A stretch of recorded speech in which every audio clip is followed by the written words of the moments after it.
السلام علیکم ګرانو دوستانو. نن به زه تاسو ته د کرکټ په هکله باندې یو څو تازه او ډېر مهم خبرونه درکړم. چې خاص کر زه به تاسو ته ووایم چې د افغانستان راشد خان، محمد نبي او مجیب صدران چې کوم ده دغوی بیک بیش لیګ پرېښودلی ده او د افغانستان هغه ملي ټیم لوبې چې کومې نیدرلینډ سره ترسره کیږي د قطر په طرف باندې که خیر روان سوي دي.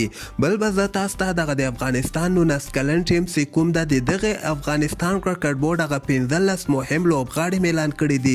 بل خبر به زه تاسو ته د کیس احمد مینوالو ته یو زبردست خبر ورکړم چې کیس احمد یو ځل بیا بیک بیش لیګ کې د خپل ټیم لپاره ډیره مهمه لوبه ګټلې ده. او دې نه علاوه به زه تاسو ته د افغانستان محمد نبي زوی په هکله باندې یو خبر درکړم چې یو ځل بیا دوبۍ کې زبردست بیټینګ نندارې ته وړاندې کړی ده او دغه ځوان ولې په 19 کلن ملي ټیم کې نه ده اخیستلی، ځکه زیات ملګري دغه پوښتنه هم کوي. نو دغه به هم زه تاسو ته ووایم. مهم معلومات در سره شریکوم. ویډیو تر اخره پورې وګورئ، په هر څه به تاسو پوه سئ. نو راځم اول زه تاسو ته وایم چې د افغانستان مجیب صدران، محمد نبي او رشید خان چې کوم ده دوی نن دغه بیک بیش لیګ پرېښودلی دی، یعنې اسټرالیا نه پرېښودلی ده او د قطر په طرف باندې روان سوي دي چې افغانستان نیدرلینډ سره چې کومې 53 اوريزې لوبې د اف ټي پي پروګرام مهمې لوبې ترسره کیږي هغه ته د قطر په طرف باندې روان سوي دي. او که خیر هلته به دوی 15 شپې یا شپږ شپې کرنټین تیر کړي او هغې نه وروسته به بیا که خیر د افغانستان نیدرلینډ سره چې کومه لوبه ترسره کیږي هغه کې به د افغانستان لوبغاړي لوبه ترسره کیږي. خو نن په بیک بیش لیګ کې یوه لوبه هم ترسره سوله. دغه لوبه د کیس احمد دوی ټیم میربن سټار په نوم باندې چې کوم ټیم ده هغوی د محمد نبي دوی ټیم سره دغه لوبه ترسره کړله. په دغه لوبه کې خو نبي لوبه نه ترسره کوله، ظهیر خان پښتين بیا لوبه ترسره کړې وله چې د کیس احمد دوی ټیم ته د نبي ټیم 123 رنز ټارګټ ورکړی، یعنې ډېر کم ټارګټ یې ورکړی او کیس احمد به زه تاسو ته ووایم 4 اوورو کې 15 رنز ورکړي دي او د مقابل ټیم 2 مهم لوبغاړي آوټ کړي دي. یعنې ډېر زبردست بولینګ کیس احمد په دغه بیک بیش لیګ کې د خپل ټیم لپاره ترسره کړی ده.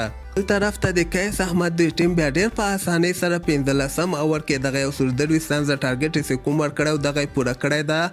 او ظهیر خان پښتين بولینګ ته که موږ راسو دی بیا نن دومره خاص بولینګ یې نه ده ترسره کړی. 3.3 اوورو کې 33 رنز ورکړي او د مقابل ټیم یو لوبغاړی بیا آوټ کړی ده.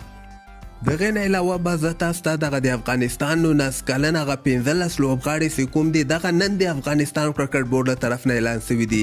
زه به تاسو ته وایم چې په دغه لوبډله کې تاسو وګورئ سلیم صافي ده، الله نور ده، بلال سعیدي ده، اعجاز احمدزی ده، اسحاق محمدي ده، نور احمد ده، بلال ترین ده، عبدالهادي ده، اظهار الحق نوید ده، خیبر ولی ده. خیبر ولی یو ډېر ښه کار کړی چې په دغه سکواډ کې اچولی ده. شاهد حسني ده، ننګیالی خروټی ده او دې نه علاوه بلال سمی ده، زبردست بولر ده، فیصل احمدزی ده او نوید صدران ده. یعنې که موږ وګورو ډېر ښه لوبډلې ټاکلې دغه سفارشي لوبغاړي ونه باسلي دي چې همدغه موږ هم غوښتل هغه با استعداده لوبغاړي کوم لوبغاړي چې پرفارمنس ورکړی ده هماغه لوبغاړي که خیر انډر 19 ورلډ کپ کې به د افغانستان لپاره لوبه ترسره کړي. او تېره ورځ ما تاسو ته دغه خبر درکړی چې د افغانستان دغه لوبې هم د آی سی سی له خوا نه بدلې سوي دي، یعنې تاریخونه یې بدل کړي دي. افغانستان 19 کلن ټیم که خیر ویسټ انډیز ته رسېدلي دي. 3 ورځې به دوی کرنټین تېري چې کله 3 ورځې پولیس یې 18 جنوري باندې به که خیر پي ان جي سره اولنۍ لوبه ترسره کړي. دویمه لوبه بیا 20 جنوري باندې پاکستان سره ده او دریمه لوبه بیا 22 جنوري باندې زیمبابوې سره ده. په دغه 3 لوبو کې افغانستان که چېرته غواړي کوارټر فاینل ته کوالیفای وکړي نو باید 2 لوبې حتما وګټي.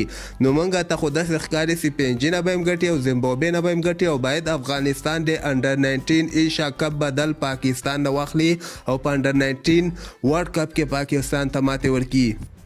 دغه نه علاوه به زه تاسو ته د افغانستان محمد نبي زوی حسن اساخیل چې کوم ده یو ځل بیا په دوبۍ کې زبردسته بیټینګ نندارې ته وړاندې کړې ده. زه به تاسو ته ووایم چې دوبۍ کې یو کلب لیور کرکټ ده چې دغلته حسن اساخیل ډېر ښه بیټینګ ترسره کړي. هغه تېره ورځ یې 80 رنزه کړي ول او نن بیا 54 مهم رنزونه د خپل ټیم لپاره کړي دي. او خاص خبره خو دغه ده چې د دغه نبي زوی دوی ټیم چې کوم ده دوی دغه لوبه هم ګټلې ده. 216 رنزه ټارګټ یې هغه بل ټیم ته ورکړی و. هغوی بیا 117 پورې دغه رنزونه رسولي او ټول لوبغاړي آوټ سوي دي. یعنې ډېر ښه رن ریټ باندې دوی دغه لوبه ګټلې. نو ښه خبر پکې دا ده چې نبي زوی استعداد لري، یعنې ښه لوبغاړی د راتلونکي کې به که خیر د افغانستان لپاره هم لوبه ترسره کړي. او زیات ملګري بیا دغه پوښتنه کوي چې حسن عیساخیل ولې په انډر 19 دغه سکواډ کې نه ده اخیستلی، دغه لوبډله کې نه ده اچولی. زه به تاسو ته ووایم چې دغه حسن عیساخیل چې کوم ده د ده عمر 18 کاله ده، نو دی که چېرته لوبېږي نو انډر 17 کرکټ کې به لوبه ترسره کیږي. که خیر دغه راتلونکی کال یا 2 کاله وروسته به حسن عیساخیل حتما د افغانستان 19 کلن ملي ټیم کې لوبه ترسره کیږي. محمد نبي ډېر ښه کار کوي چې په دغه باندې یعنې اوس نه ورباندې دومره ښه کرکټ کوي، ځکه هغه دوبۍ کې چې 13 ورځ کومه لوبه ترسره شوله هغه کې د پاکستان محمد عامر هم او عمران طاهر هم او نور هم ډېر ښه لوبغاړي په دغسې دوبۍ کې چې کوم دغه کلب لیور کرکټ ده په دغه کې ښه لوبېږي. نو دغلته حسن عیساخیل دغسې څومره چې ښه لوبغاړو سره لوبه ترسره کړي دی به ورو ښه کېږي او همدغسې یو ښه لوبغاړی به دننه جوړېږي راتلونکي کې. او که خیر دغه راتلونکي کلو کې چې انډر 19 ایشیا کپ یا نړیوال جام کپونه ترسره کېږي په دغه کې به حسن عیساخیل هغه وخته پورې به یعنې نور هم ښه سوی. نو همدغسې تازه خبرو لپاره تاسو دغه چینل هم در سره سبسکرایب کولی شئ.